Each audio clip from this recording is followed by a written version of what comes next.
Welcome to Nested, an original podcast from the White Wren featuring intersected stories about love, life at home, and everything in between. Our mission is to inspire and encourage you in prioritizing tangible interactions that take place within the four walls of your family home. Each episode, we talk to interesting people who have a heart for making time for the things that matter most in life.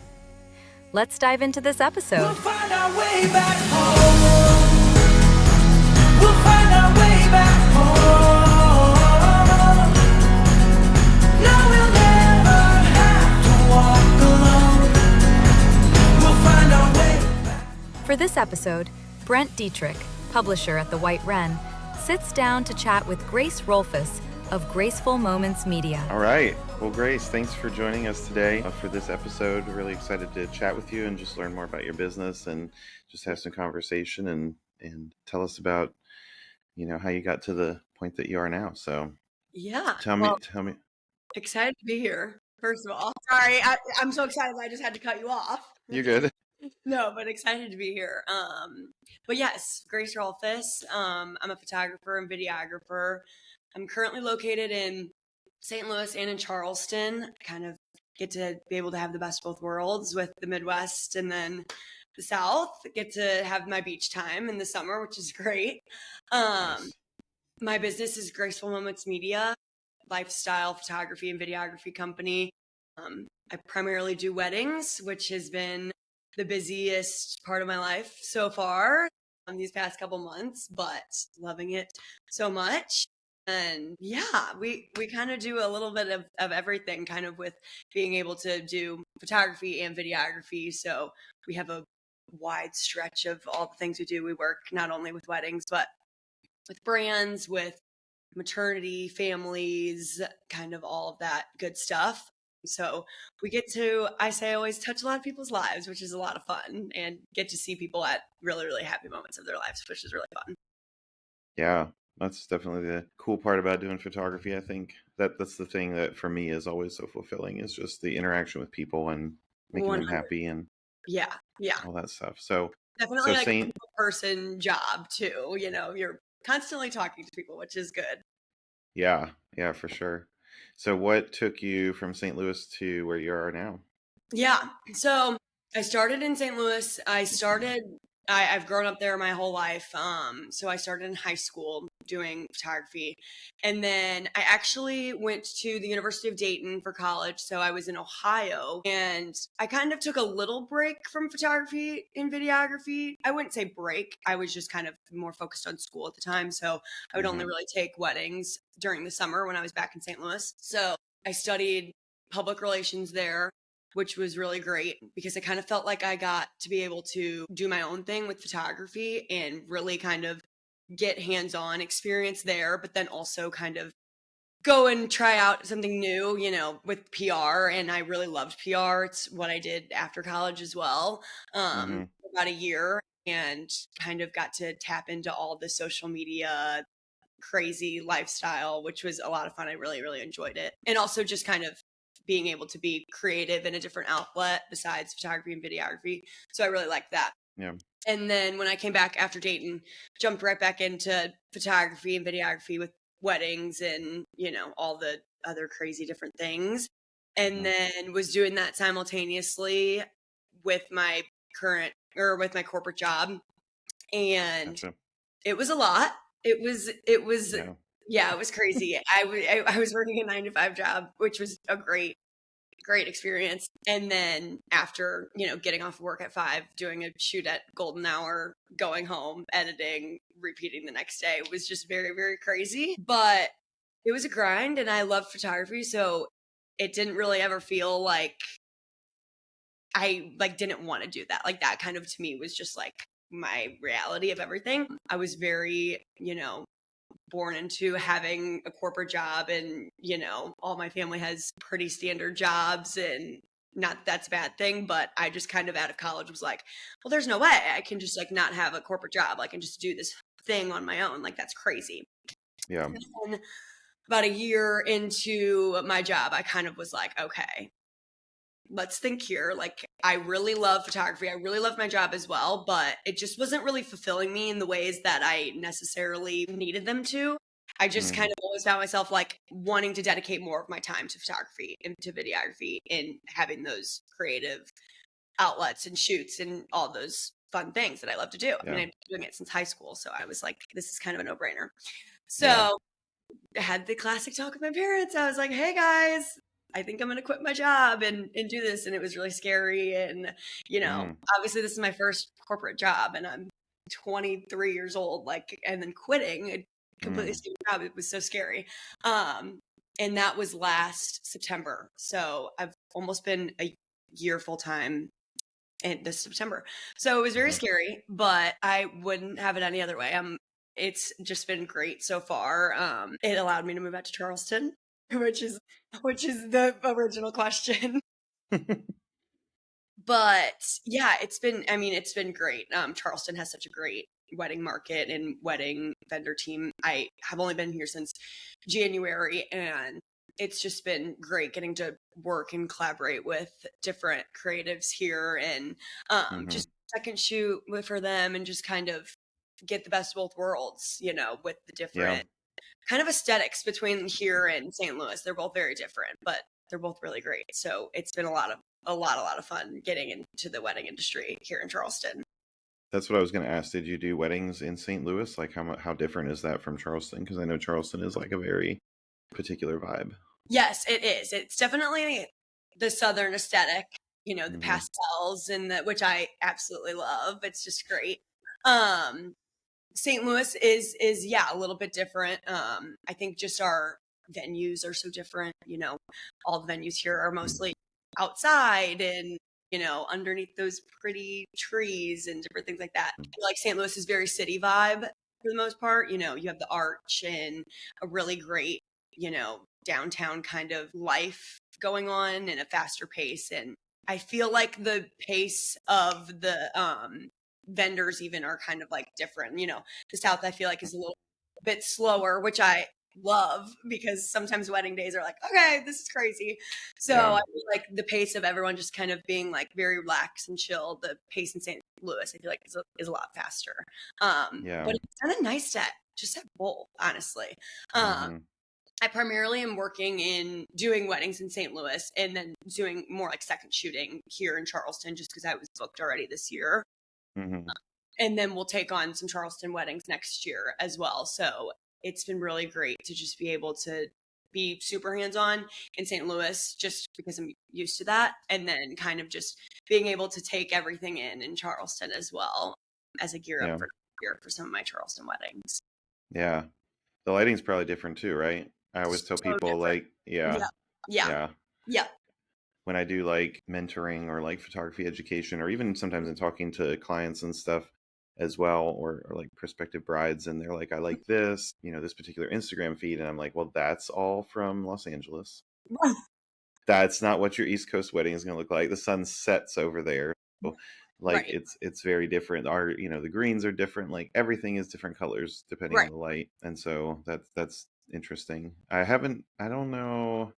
I'll have to go back and look at your website and find your Midwest weddings and look at those. That'll be fun. Yeah. You'll have to check it out. I feel like my vibe too in Charleston is very different than, I feel like a lot of people out here edit very like light and airy and, you know, kind of things like that.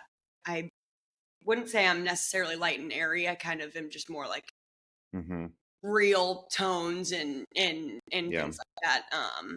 Which I think is kind of cool to bring to Charleston. I think a lot of people here kind of sway towards that more light and airy and beautiful and timeless editing style. So I think it's kind of fun to bring something different. And I do Super 8 and film as well. So that is kind of a really, really fun thing I've been bringing to Charleston as well. So it's been good. Nice. Yeah. Cool. We have a feature coming up from you soon next week. Yes. Yes. I'm so excited. Yes. Oh, that was a fun one. Where did you shoot that? Did you shoot that in Missouri? Yes, that was in Missouri. Okay. This was my friend from high school who just got engaged.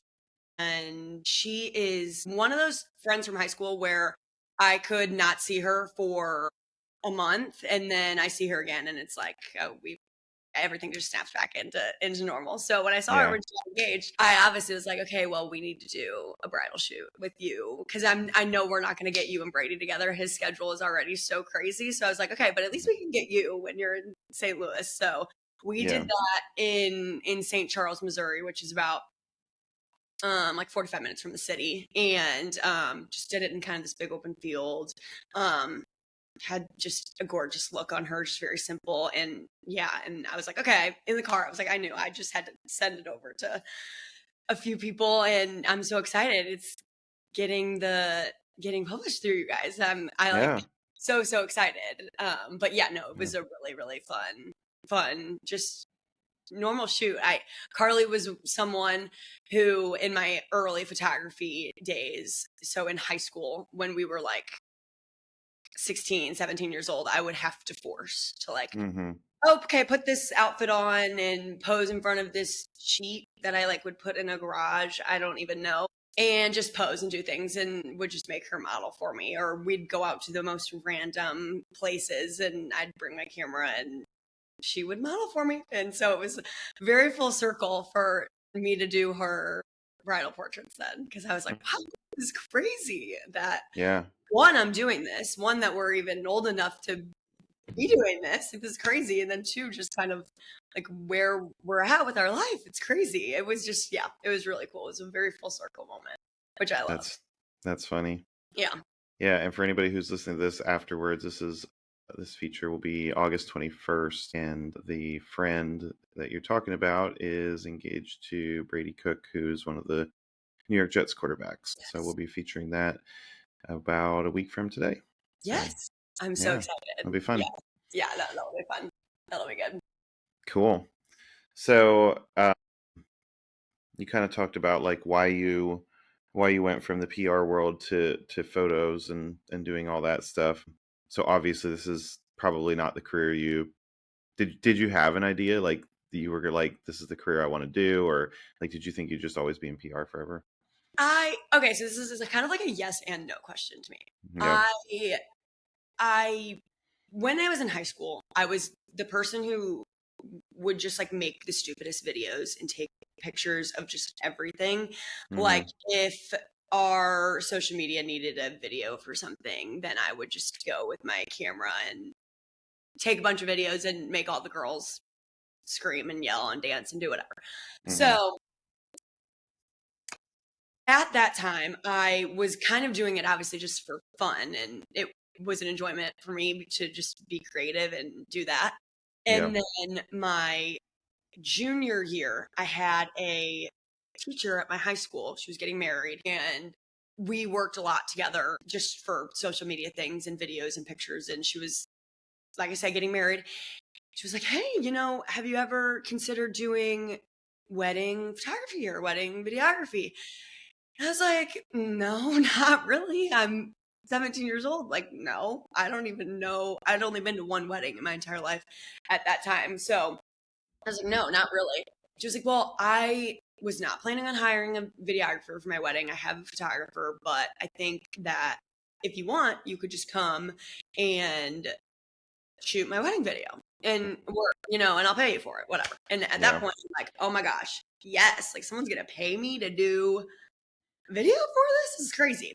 So she had a friend that she went to college with who was a photographer and videographer in the St. Louis area. She's like, reach out to this girl and maybe, get in touch with her. So I got in touch with her and second shot a few weddings for her in St. Louis. And then, kind of was gearing up for her wedding and kind of still didn't even really know what I was doing. I mean, I second shot these weddings with this company in St. Louis, but that was it. I didn't really know anything. So I got to her wedding, and, luckily it was like a very small, intimate, wedding. It wasn't like a huge production of a wedding. So I was able to kind of stay on my feet a little bit, which was good.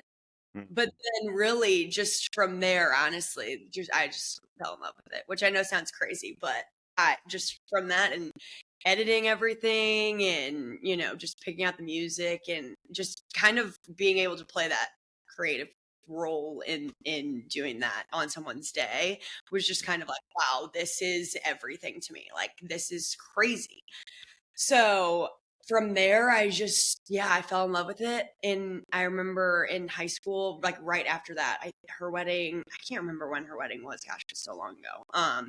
But I remember I was creating my Instagram then too in high school. And I'm sitting in the comments, like with all my friends. I'm like, okay, I'm going to start my Instagram, guys. Like, what should I even call it? Like, should I just do like Grace Rolfes photography? Like, Rolfes photography? Like, I had no idea. And so it was like, oh, like, what about like Graceful something, like Graceful whatever? And, we're all just like bouncing, we're just laughing, cracking up. And then someone said Graceful Moments. And I was like, okay, I like that. Like, I love that. So started my Instagram in 2018 and it stayed up then. And I kept it ever since because I'm like, I feel like I kind of have an attachment to it now. So I got to keep it. So yeah, I think in a sense, like I always knew I wanted to do this because I'd been doing it for so long.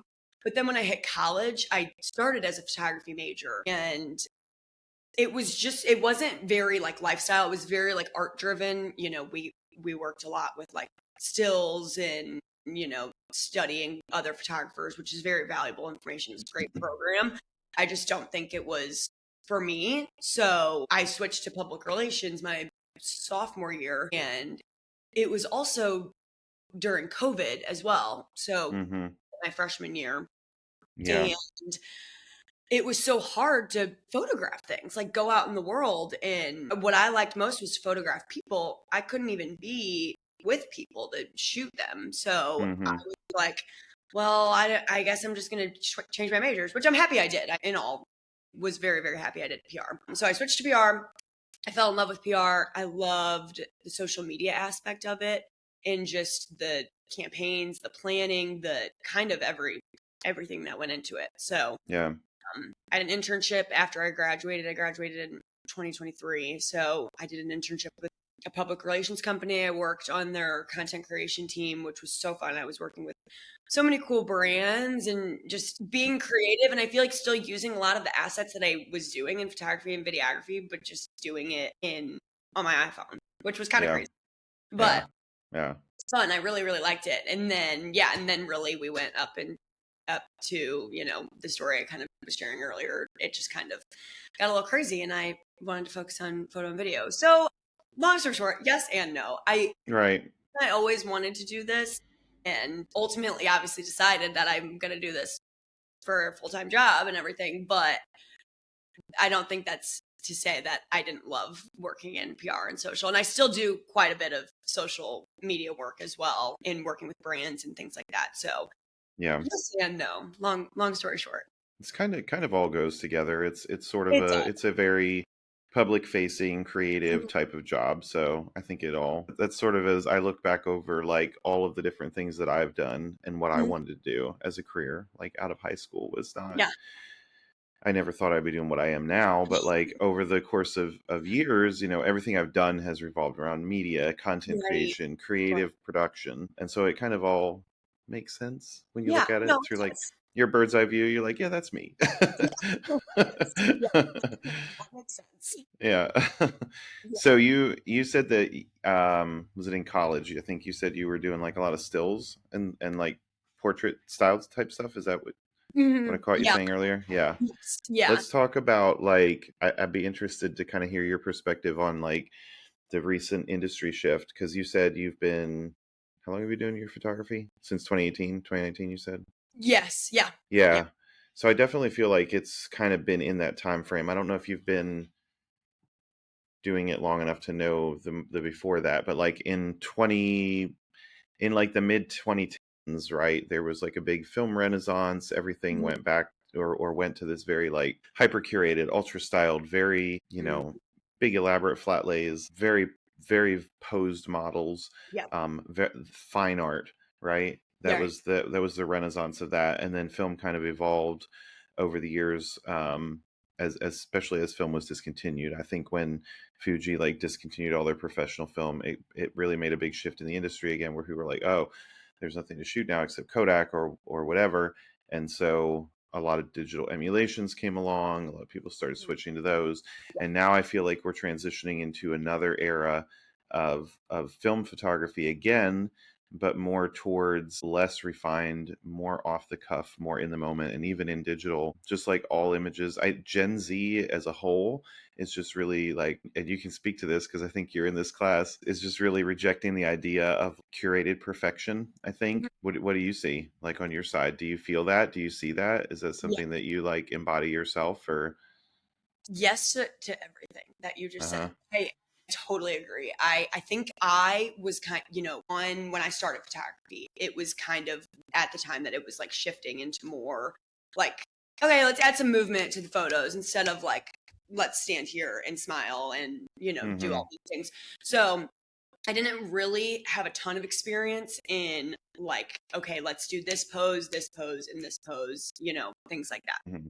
I think my style is very much a mix of both. Yeah, Which I think is very popular with a I think lot of that's the best way. photographers right now. Yeah. I think that those in between moments obviously are so important, or staging those moments that look like that, look like the candids and, Mm-hmm. we're walking and talking and being silly. And I love that style as well, not too overly posed. But I Mm-hmm. think them put together is really, really magical. And it's definitely my entire style written all over it. I really like those timeless, like simple posed, look at the camera for me for at least one of them. And then Mm-hmm. we'll get kind of some movement in the other ones. But yes, I think that's the direction in where a lot of people are going for digital. I think as well, like you said, for film, I think people are, since we weren't really in, or I mean, this is just, for myself, I wasn't really in that. I mean, I didn't touch a film camera until a couple, like last year. Yeah. I never really shot film at all until I started then doing Super 8. Mm-hmm. And I do think people just see and view film as just this really like authentic medium almost, like, Mm-hmm. and don't really want to use film for, I mean, and I use film for some posed things, obviously, but I think it's just so fun to like knowing that film, you have to do so much more work through it. I mean, with our cameras, we can snap 1,000 pictures in, a couple seconds, with Yeah. film, obviously, as you have to put a little bit more of the work in. And I think it's kind of cool that those in between moments are captured on film because they just matter just a little bit more. I don't know. So Mm-hmm. it is fun to work with both. And yes, I definitely think that resonates with me, especially just because I'm not an overly, I'm not going to pose you for Yeah. an hour of your wedding. I kind of am more like, okay, I just want you guys to enjoy the day and then I'll capture it. I'll pose you for a couple, Mm-hmm. but definitely shift and lean more towards the candid side for sure. Yeah.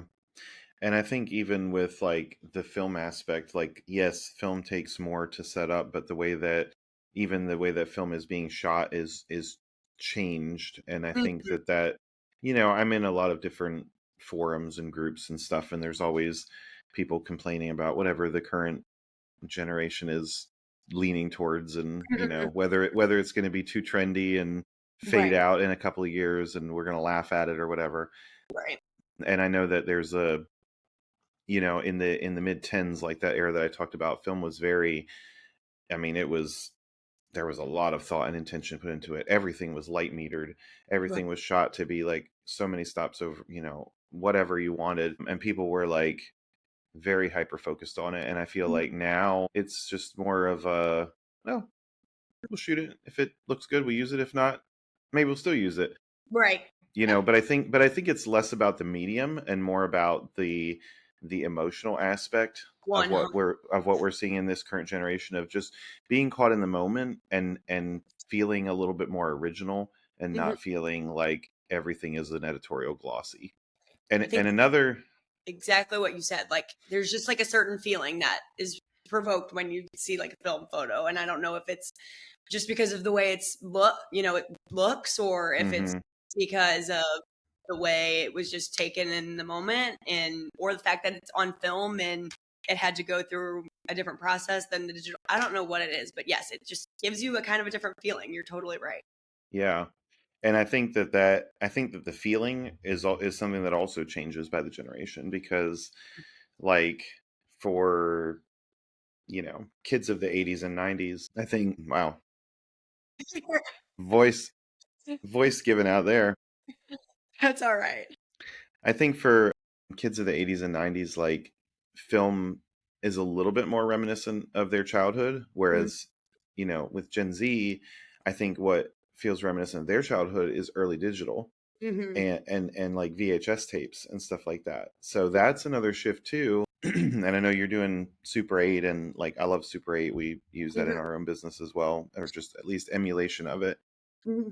But like there's people that are hiring themselves out as VHS wedding videographers now, Yeah. No. which is kind of crazy, because Yeah. VHS is such a, it's not a long-term media. Like it will degrade. Right. Right. I had a like little camcorder in college, and I think it's just crazy to think that someone can do a video on that. I mean, Yeah.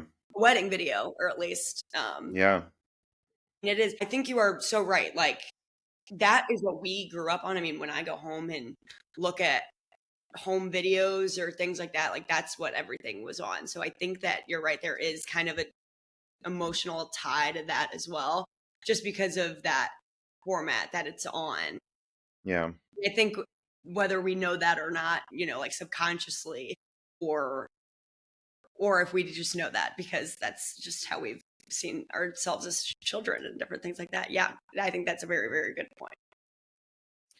Yeah. And it's interesting just even thinking about that now. Like I wonder if that isn't how like a lot of trends are started, because it's a whole thing of like what once was old is new again, right? Like everything gets recycled, like clothing's fashion, imagery. There's a lot of things that, you know, 20, 30 years they show up again, and all the kids are like, whoa, this is cool. And it's like, well, my mom did that. And so that's interesting too, because there was a lot of wild things in like the 90s for photography. And probably 90s even into the early 2000s, like selective color. Like Hmm. selective color was wild, right? Like I think we all look back on that and we're like, what the heck was that? But like I wonder if that wasn't, I don't know, part of it was probably just people being like excited about what digital could do, and they were like, "Ooh, look at this." For But some of that is like a little bit of a throwback to like sure. photography from like the 60s and 70s too, because they were touching on a little bit of that stuff in film, and like the colors in like 1970s pictures were wild. I mean, they were all like orange sepia, like No, literally. everything was wild colors. So like it kind of makes sense if you think about it, that like 20, 30 years later people would have been like, let's do some of that wild stuff again, you know? Like Makes me feel something. I don't know. I don't know. It's kind of crazy. No, it is. It is. But no, I do totally agree. I think a lot of photographers just too are just kind of maybe playing more into the emotion of how weddings or anything, you know, is. I mean, for myself, I'm a huge empath. So I think being able to create those photos or videos that create that energy, that emotion, Mhm. is just what's so magical just about the business. And I just think it's great. No, and I think film plays a very, very big role in that, just because it's different. Yeah, it just seems nostalgic almost. Mhm. So yeah, but no, and Yeah. I have been loving film and film photographers and videographers, and I selfishly love Super 8 just because I've been using that, and it's yeah, it's a lot of fun. I really enjoy it.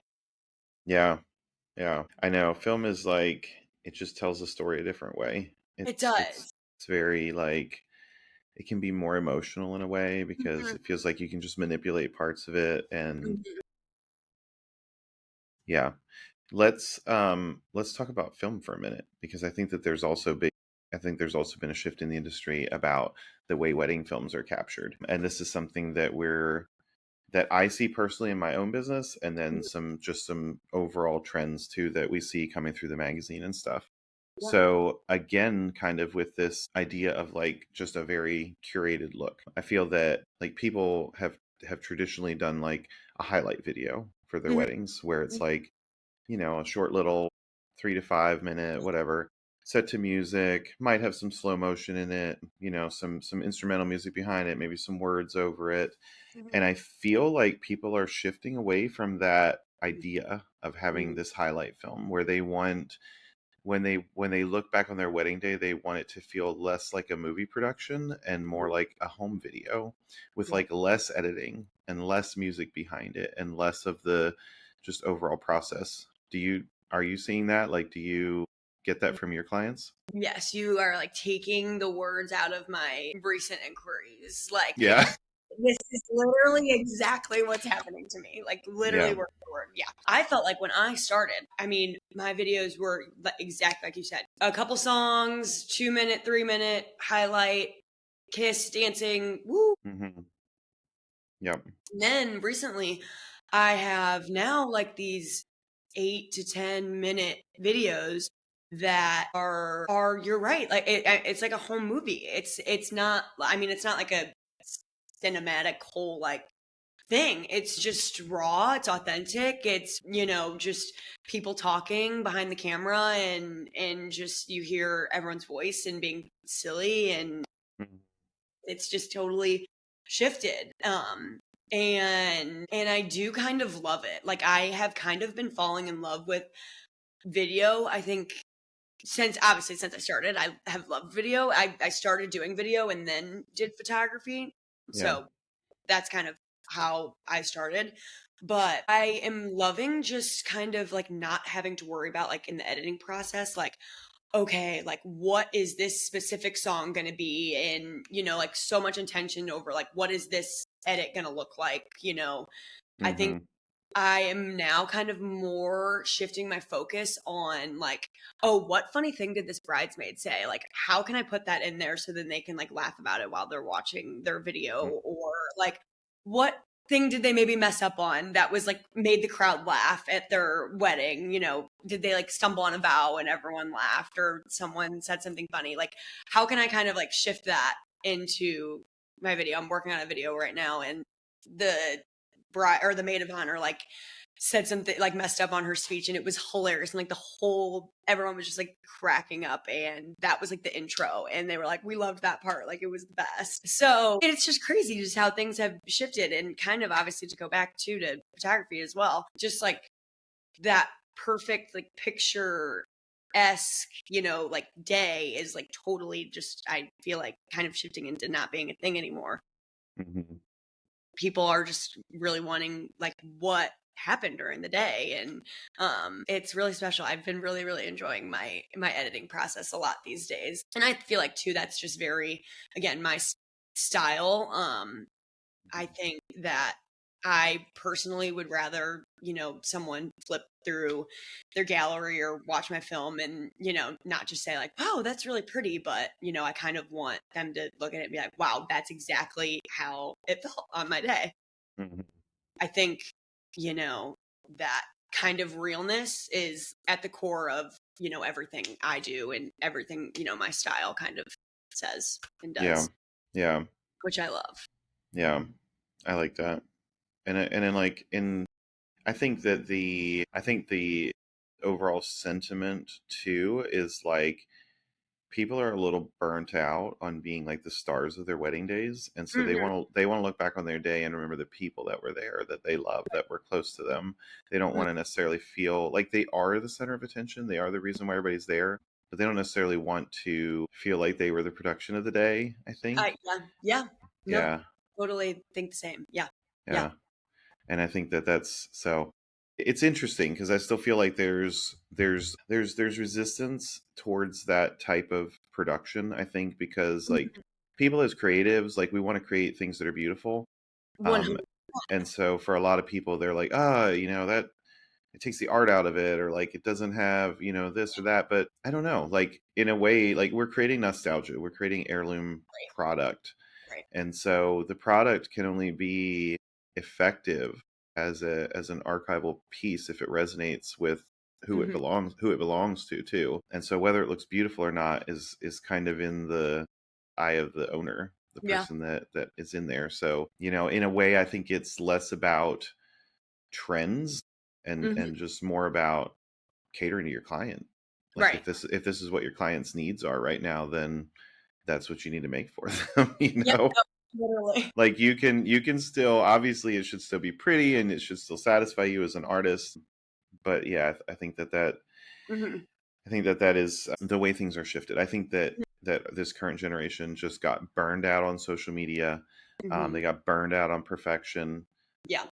burned out on this idea of like everything always having to look a certain way on the internet, Yeah. and it's kind of a rejection of that. And it'll probably go hard one way, and then it'll probably level back in again. 100%. Where people will be like, well, some of this pretty is important, but I think No. that I don't think there's anything wrong with the overall sentiment of it.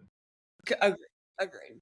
I love making people the forefront. I mean, that is honestly why we started the White Wren magazine, and we started it in 2017.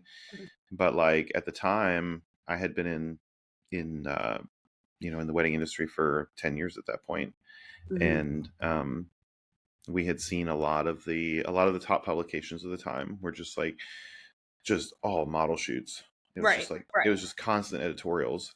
Right. And like there's a place for that. Those are pretty, 100%. but it was like almost it was unrelatable to people. Like like a Mhm. bride who would look at it would be like, well, that's not me. I'm not going to Right. look like that. Right. My wedding's not going to always be in Milan, Mhm. like, and so Or Lake eh, eh, Como, or yeah. right. And so it also paints like a really unrealistic idea for people, because editorials push fashion forward, they push style forward, but Mhm. also like people look at that and they're like, well, that looks great, that flower arch, and they don't realize that it actually costs $3,000. Exactly. And so they start putting their wedding budget together and they're like, well, my day's not gonna look anything like this, Like, because this is a $250,000, mhm. like the things that are in the style sheet are a Yeah. $250,000 wedding if you execute it times the size of my wedding.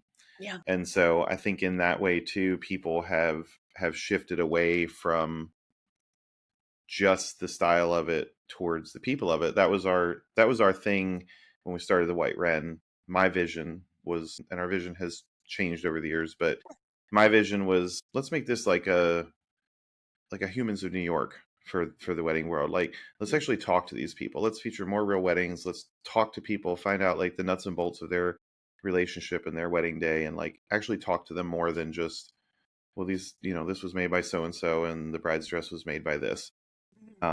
And so that was kind of our initial thing, and obviously we've evolved into more lifestyle, and there's still more evolving that will happen over the next couple of years. But that was our goal, just to bring a little bit more humanity, I think, back to wedding days.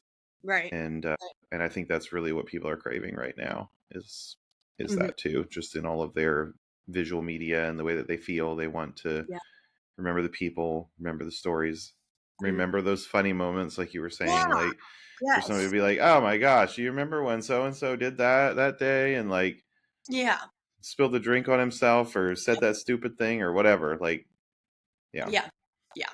And those moments, I just feel like are so valuable. And again, when you're looking back on your day, I think there is great value in having a beautiful, $3,000 flower arch. But I do think in this era of weddings, it's not as realistic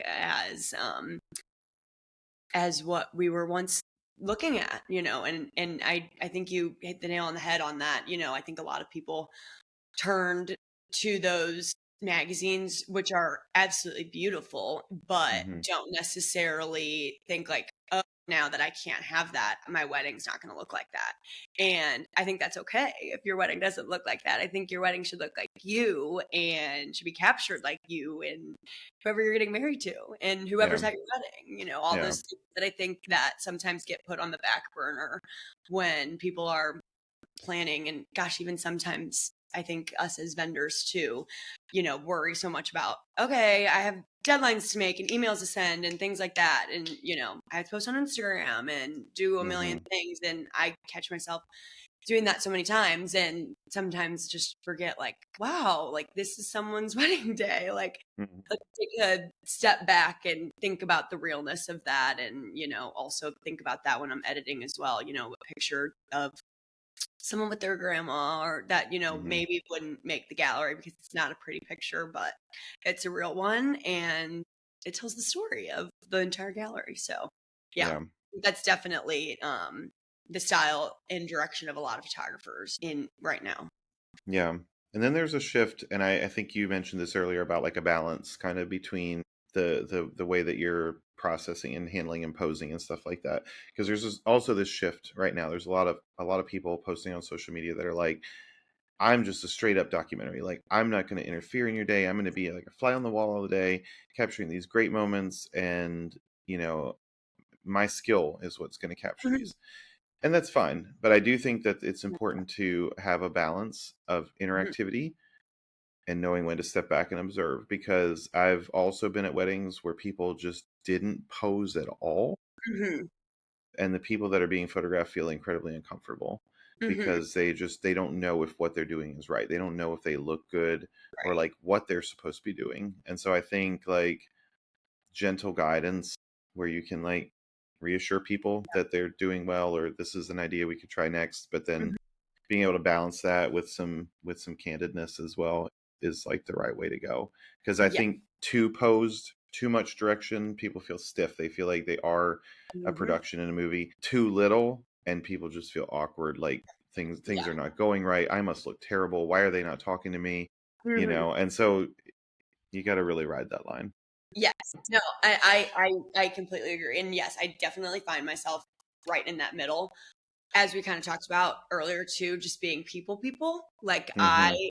from the second I get an inquiry, like, the energy I bring to my clients and just anyone is kind of crazy. And you can obviously tell that from my yapping on this call. But I'm just a people person. Yeah. And the second that you reach out to me, I want to be involved in your day as much as I can, as much as you'll let me. Um, and I think that that's kind of how my business is set up, in a sense that, like, I don't think I could ever be just a fully documentary style. Like, if I'm gonna go talk to your grandma, if she wants to see some pictures, or like if she wants to talk to me for 5 minutes, like, okay, yes, like, I'm gonna go talk Hmm. to her. I'll go talk Hmm. to whoever you want me to, and I'm gonna be laughing and asking all the questions to the writing room during the day, to the extent, obviously. Yeah. But I am just a people person, so I think that alone in itself kind of, okay, you can't be a documentary style if you're like, if you're not interacting all day. And I think that Hmm. the people who are documentary style are very, very good at capturing those. I think that style is really amazing. I think I just talk too much for that Yeah. to work Wow. for me. But I think I also, again, kind of like I was saying earlier, I do love the in between moments, and those, I think, are, in my opinion, sometimes more important than the posed ones. I love being able to take my couple and put them under a veil and have it blow Hmm. in the wind and look absolutely beautiful. Yeah.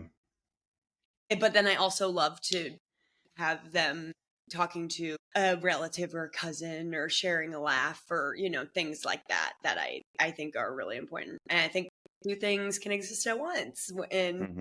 right now. And I do feel like it is a little tricky, because there are so many people who are solely documentary style and market themselves as documentary style. And, we're very hands off, and, we're not going to do a lot. And then there's some people who are like, okay, I'm very editorial, very timeless, very, Hmm. posed, every picture in their gallery is perfect, where I think I am just right in the middle of there.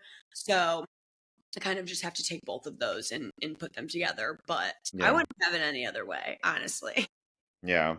I totally agree with you in the sense of, there is such a balance in when you're posing someone, then if they're uncomfortable, then they're stiff and they're not like having fun, and, things like that. But then if you're not saying anything, they're like thinking to themselves, like, oh, do I look okay? Like, do I look, Hmm. what am I doing? Hmm. So there is like a very, very fine line of the mix of both. Yeah. I do think some, are done. I mean, every side is done very, very well. So it's just, the way that I run my business, and I do love it. Maybe the documentary, there's a lot of introverts that are creatives, like in the creative world, and it, it just seems to go like with creativity. 100%. In the majority of cases, I would say 70 to 80% of creatives that I know are introverted. I am not one of them, fortunately or unfortunately. But maybe that call for like an hour and a half just yapping. Right. Maybe the documentary style lends itself really well to that. Like if you're not a person who's like wants to be in people's faces and stuff like that. But I still think that it's really important to have interactions with the clients. I don't think that you should always be like hiding behind a bush somewhere and be like, I'm just observing. Like there's so much about being a wedding vendor that is so much more than the actual skill you're being hired for. You might be somebody's therapist that day. You might be the person that helps them get their luggage in that day. It might downpour and you might end up having to help out the wait staff to move some things around. Like you could be doing a ton of different things, and it's all teamwork. But like I always tell people with wedding photography, it's like 15% skill and the rest of it is just relational. Because you need to know your stuff. You need to obviously like not be caught like a deer in the headlights, like if the lighting changes all of a sudden or whatever, like you need to know your stuff. But there's so much of it that is just making people feel good. And that's the part that's really fulfilling to me because I like making people feel good. So if I make people happy, I had a couple weeks ago, I had a wedding and the bride, she got ready and she wanted to do some bridal portraits. And I could just tell she was like, so anxious. Like she just had like all that pent up anxiety, and she was like, what should we do? And I said, we'll do this. Let's try this. And she was so stiff, and she knew she was stiff. She was like, I feel so stiff right now. She's like, I have so much. Yeah. She was like, I feel like I look so stiff. I'm like, you do. I said, I could tell you're really anxious right now. And I was like, why don't we just pause on this? We'll just chat. You get married in 45 minutes, and we'll come back and do these afterwards. Because after the wedding is over, then everybody's like, "Yay!" And like so. Later, she said to me, she was like, "I thank you so much for being like my hype man earlier because like I was so anxious. I knew I was anxious. I knew I felt stiff, and like you just relaxed me and made me feel better about everything that was going on. And that's the kind of stuff that happens. I mean, we had a bride who forgot her dress and it took an hour and a half to go retrieve it.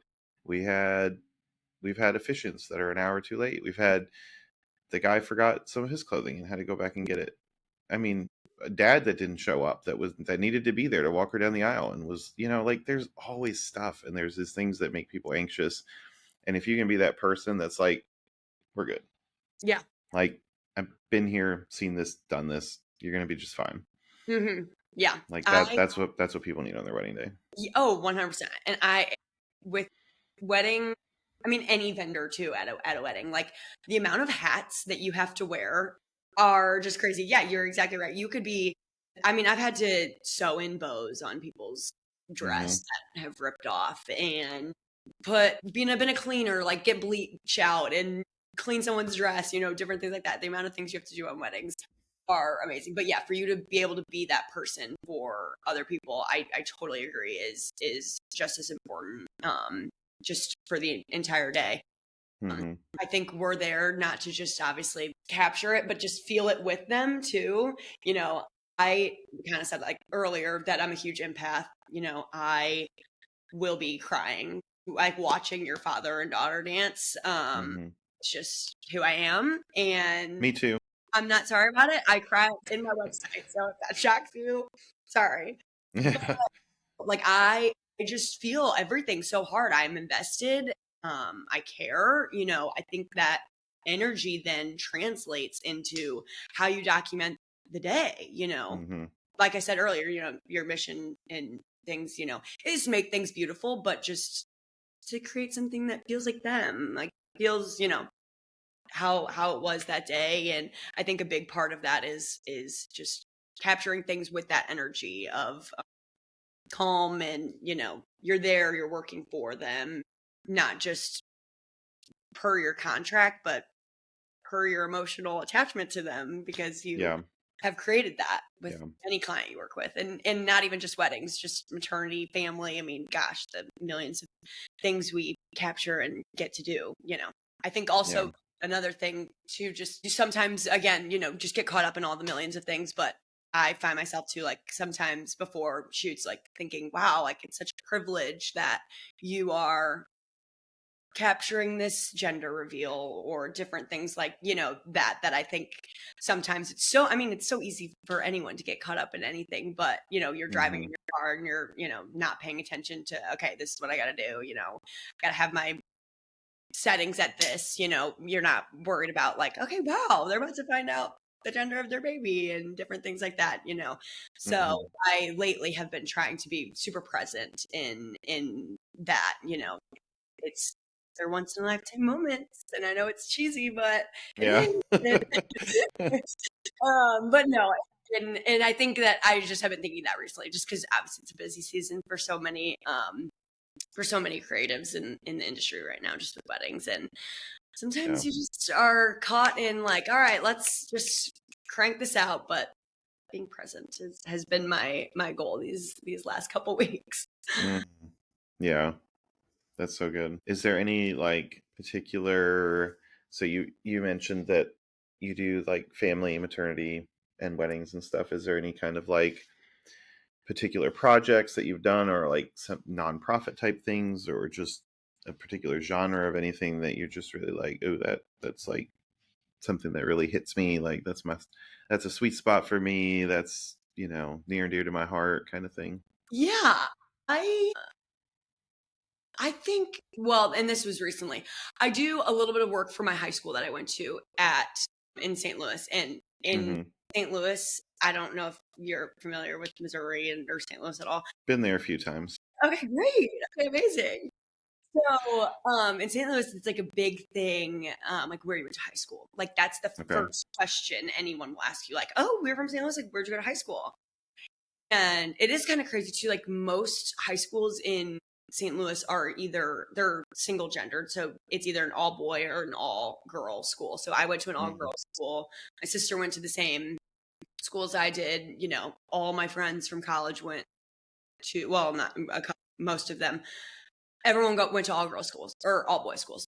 Okay. So, I think just like that sense of I went to an all girl school is just something that you don't really understand until you're kind of in one of those Mm. situations. But I have had such a close relationship with my high school because my dad has worked at my high school since I was very, very little.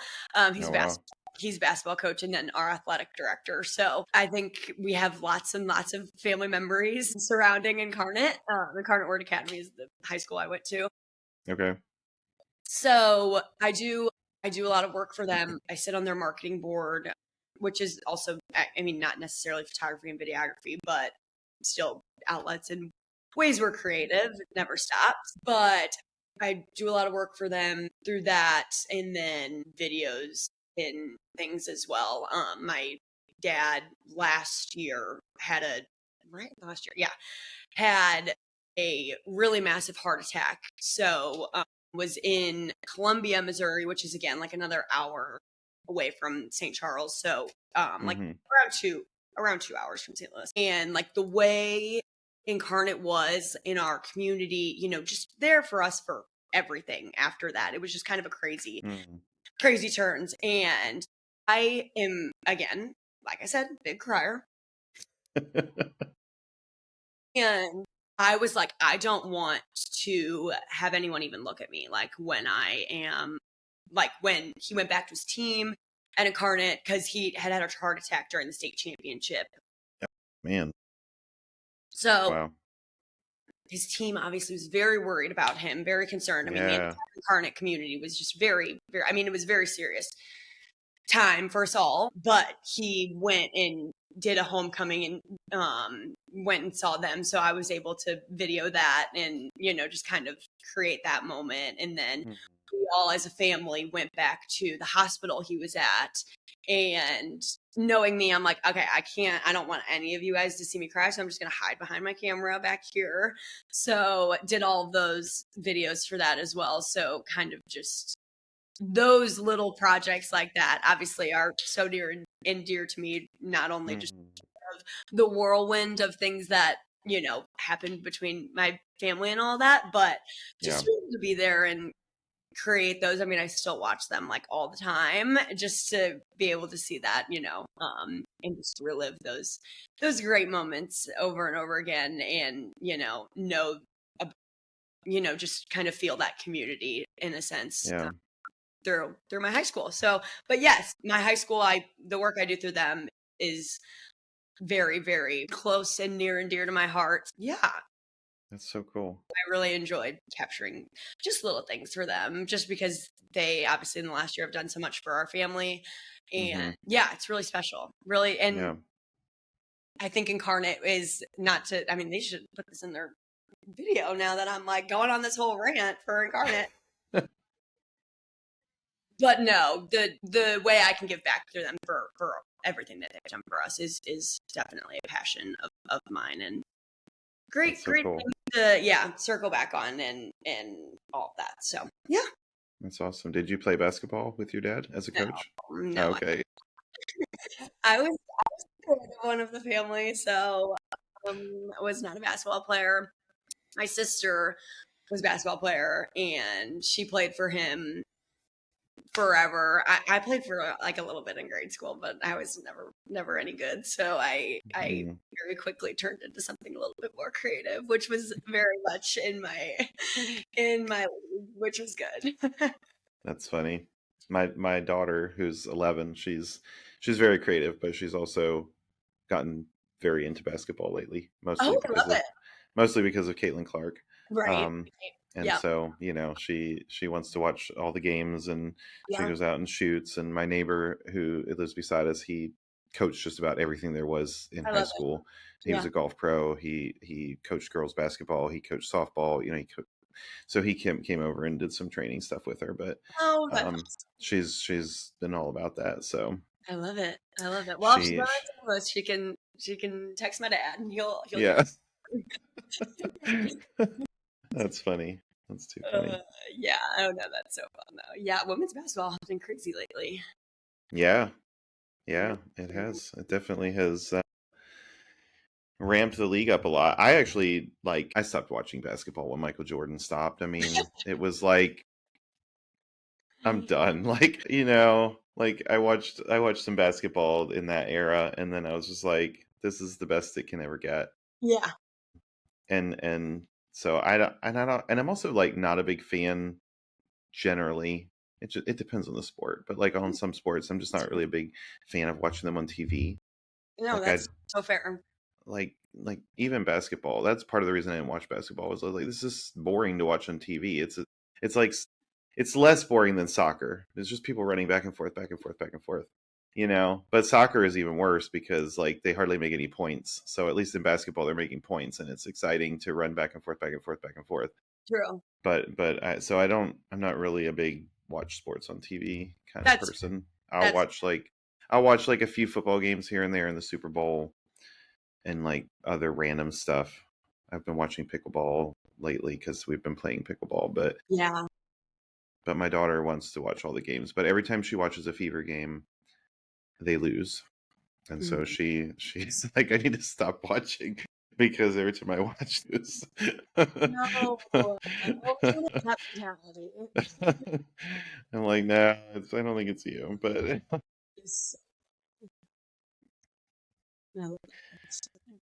so what do you do when you're not doing, I know photography can become an all-consuming thing where you're just it becomes what you live and breathe, but what are your things you do to de-stress or just do for fun or unwind?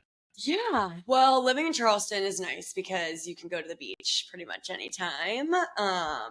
Big beach person. Yeah. So we are in Charleston. We're in Mount Pleasant area. So we're about 10 minutes to the beach, and then 10 minutes to maybe a little longer to downtown. So we're kind of right in a good sweet spot. So we go to the beach quite a bit, spend time with friends, family. When I'm home in St. Louis, my family pretty much all lives in the same neighborhood.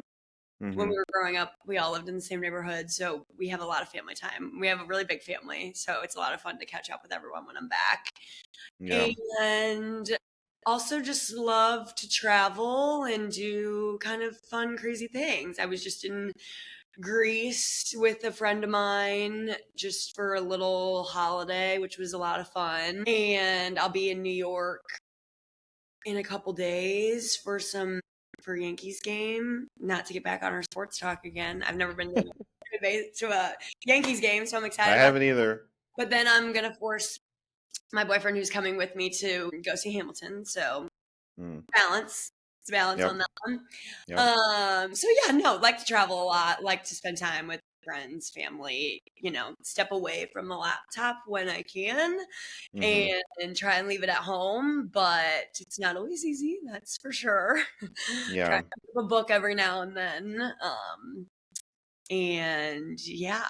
But yeah, no, nothing too crazy of things. you You're right. Photography is kind of goes everywhere with you. I feel like I never leave Yeah. home without something at least. I was gonna say, are you the kind of person that like still always takes your camera with you even when you're on Yes. personal stuff? Okay. Yeah, I have like like little film, like Canon sure shot film, kind of silly one, and I feel like I take that everywhere I go. So, which to me, like that's fun. Yeah. That is not like, okay, I need to go back and like edit all of these and upload them to, Yeah, I can't do, I don't know if it's just from doing photography for so long, as I've been doing it 17 years as a full-time job. And I can't take like the same things that my work cameras, I can't take them on personal stuff. Like if I do, they'll just sit there. I don't pick them up. So I always have to do something different. Like we went to the coast last week with our camper for a few days, and like I took my Sony, but I put like, I have a dispo lens. It's one of those that's made from like the disposable camera, and I just put that on. That was all I used. Like I shot everything with that because I don't know, mentally to me, I don't know if it makes like fun family time feel too much like work. If I've got like all the things that I normally use. But I'm like, I have to like scale it back. I'll just like use like a disposable film camera, or if I'm using my phone, I'll use like the Huji app so that it feels more like, less like a normal picture and a little more different. Yeah. Or I'll do like the dispo lens on the camera. I want to get like just a really small like pocket type camera too that I can, just feels less like work. Around. Yeah. I think if it feels too much like work, then I just won't pull it out. Yeah. No, me too. Because like for New York, I'll probably just bring like that little, throw it in my purse, little run, call it a day. So yeah. But yeah, no, I agree with you. I'm not hauling all my gear, because then I'm like, okay, I'm on the clock. Yeah, that's what it feels like. That is really what it feels like. But then also some like lately, I've been like wanting to scale back my work stuff too. Even there, I'm like, I don't. Why am I carrying around all this pounds of stuff? Like, just give me a little pocket camera. Let me shoot the whole day with this. Like, it feels kind of consumer, but I'm also like, I can still make good pictures for you with this. Like, I know what I'm doing. Yeah. I've done this a time or two. Like, you might be looking a little askance at me over here with my little slide camera, but rest assured, we're making some art happen. That's so funny. That is, I definitely go in waves. Like if I'm doing like a really, really big wedding and I'm like, okay, like that wedding that's like so my style and very like, I have my, whatever that thing's called with the straps. And I have like 2 cameras on that, a film camera. And then I'm like, okay, I'm not even using all of this. Like, I think I'm using it to give me back pain. Like, why do I even have it on? Take it off and just do what you normally do. So I need to, but yeah, no, these days I have been trying to do less, like just my Super 8 and my Sony or, whatever, but we'll see. how it goes these next couple weddings. Yeah. Yeah, no, for sure. I get that. What about do you have like a favorite story? Anything that you're like, this was, I know you talked about your high school and stuff, and that was really cool. But Yeah. is there like a work story or a wedding story that you're just like, that was a really cool moment that I was able to capture, or like touch somebody's life or I something like think that? I think I have a couple, which I'm when you asked me that, I was like immediately my brain like, okay, wait, what can I think of? And a couple came to mind, which I'm like, okay, that's cool that like you have multiple of that. Like, I don't know, that's just kind of cute. I would say, and this is kind of a not stupid, but just kind of funny and just so me. I had a wedding, it was in January of this year. Yeah, it was in January. And the bride is like obsessed with Christmas, like Mm. loves Christmas, loves Santa, like all the things. So her wedding at the reception was at the Franklin Soulard in St. Louis, and it's just like this really big, like open, grand. I don't want to say gymnasium, but it like kind of is. Like it's just huge. There's a big stage, and she had like Christmas trees everywhere, and I was like walking into a winter wonderland. Like it was just Mm. everything. It was great. And as we're, the dance floor had opened, we're hanging out there, just getting everyone dancing, having a good time, and Santa comes out. Santa is in the wedding, like comes out, Oh wow. and I don't know why. I'm just sitting there and watching her freak out. She didn't tell her husband that Santa was coming. So it was kind of like a shock to everyone. Obviously, she had known that he was coming, but no one else did. And I'm like sitting here behind my camera, like wiping tears off of my face because I'm like, that's just so them. And I love it. I've never done a wedding where Santa's been there. So I was just like, and Santa's like dancing, like taking picture. I mean, it was just like the cutest, most them moment. And I was just like, yeah, this is it. Like, this is amazing. Like, and it was funny because I saw her a couple weeks after that and I was telling her about how I was crying at Santa. She was like, why are you crying at Santa Claus? Like, he's supposed to bring happiness. Like, this is a good thing that he was there. And I was like, I just think it was just so you guys that I just loved it so much. Like, Mm. it was just so cute. It was so sweet. Yeah. So I think that's a big That's one. funny. I think another big one too was another wedding I did this year. So this year's kind of been like a really crazy good year so far. Knock on wood. But I did a wedding for a girl I went to high school with. She was a year older than me, and she had been with her boyfriend since 8th grade. And it was just, I think from like start to finish, just the day was kind of just so them. They like the groomsmen started playing pickleball in the morning, like while the girls all got ready. And it was just so cute and funny, and just seeing them all like be so competitive and just oldest friends, you could tell. Mm. And then, had their traditional ceremony, but then afterwards it was at a country club in St. Louis, and all the groomsmen are on the driving range and they're in their nice tuxes, just hitting golf balls, like just doing their thing. And it was just so, again, just so them and just so their day. And I just loved it so much. And they are both from St. Louis, but they live in Texas now. And after just had like the cowboy hats on. And it was just, again, one of those where it was like, this is so you guys and so fun. And I think too, the speeches, were just so telling of their relationship because they had been together for so long. Mm-hmm. They had never known them two without, they just been together for forever. So it was just very neat story. I feel like I don't think I've done a wedding where the couple had been together that long before they got. So it was very cool. It was good. Mm. That's fun. Yeah, it was good. It was a good one. Lots. How much more you have a real busy fall coming up? Yes. Yeah. Yeah. Yep. I'm going to New York on Sunday for a kind of last little hurrah off time, Mm-hmm. and then we'll get into the craziness, which will be good. I'm kind of excited. I do Yeah. like a busy schedule, and I do like being busy. And obviously that's good if you're in this industry. Yeah. So, Yeah. I do think I thrive on like the busyness of the days, and so I am excited to get in the groove of the busy season But Mm-hmm. we'll have one last little vacation weekend, and then we'll hit the ground running, which will be good. How Yeah. often do you go back to St. Louis? Is that a frequent, like you flying back there Yeah. pretty often? Yeah. I go in the next couple months. I'll probably be there every weekend. And Oh, then, wow. yeah. Yeah. And then I'll come back here.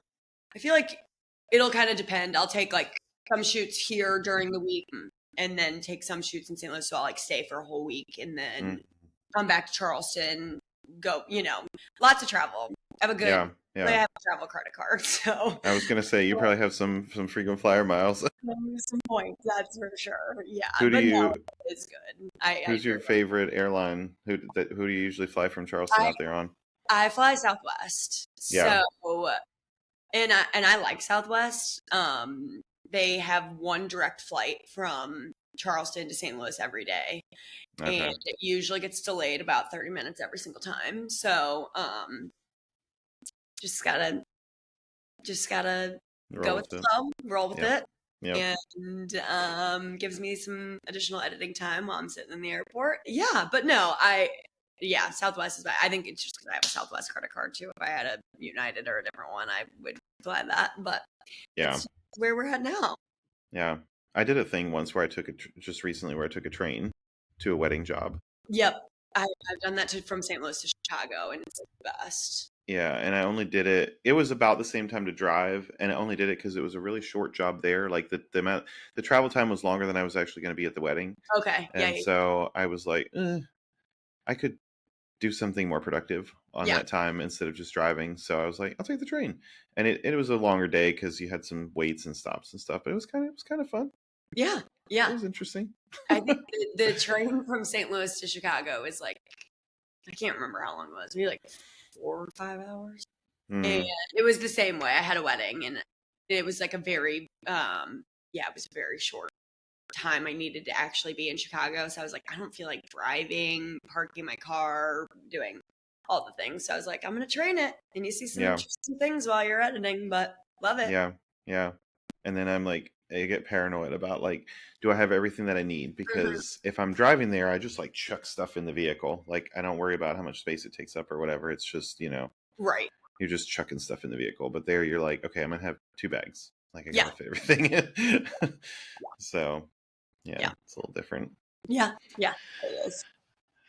Well, that's cool. It's been fun chatting with you and learning about your business. I'm going to, I think I can share. Let me see here if I can share. Yes. There it is. There's your website. Yes. So if everybody wants to check out Grace's work, it's at gracefulmomentsmedia.com. And then what are your socials that people can follow you on too? It's the same, graceful.moments.media. Okay. On Instagram. Yep. Okay. Yep. Cool. Also on TikTok. And TikTok. But that's a new thing. I was going to say we could have a whole conversation about that because I'm still like on the fence. Like, is TikTok worth it? Is there anything there? Because we've been doing it, but we just don't. It doesn't seem like we get as much followers as like on the other ones. Yeah. So it's kind of weird. It is, and I will do so good for like 2 weeks, and I'm like, okay, the engagement's there, it's great, and then I won't post for like a week, and then I'm like, oh, okay, it's like starting all over again. So it is tricky. Yeah. But no, that could be a conversation. Because I could go. For sure. Well, cool. That sounds good. We'll put the links to your website and socials in the show notes, and then look forward to your feature next week, and hopefully some more upcoming as well. Yes, yeah. I think I'm gonna try and go out to New York to do some more of them there, and then hopefully in St. Louis as well. So I'm sure I'll send you all the things. Yeah, cool. Sounds good. Well, keep in touch. So much for having me. This was so fun. Yeah, absolutely. It was good chatting. Love getting to hear your story of how you got here. Yes. Well, thank you so much again. This was so fun. All right. There's a place called home. A place called home. We hope you enjoyed this episode of Nested. You can keep up on all things White Wren on our website at whitewren.com or follow us on social media at The White Wren. Tune in again next time and have a wonderful day. Oh, I've walked for miles and I've traded my time for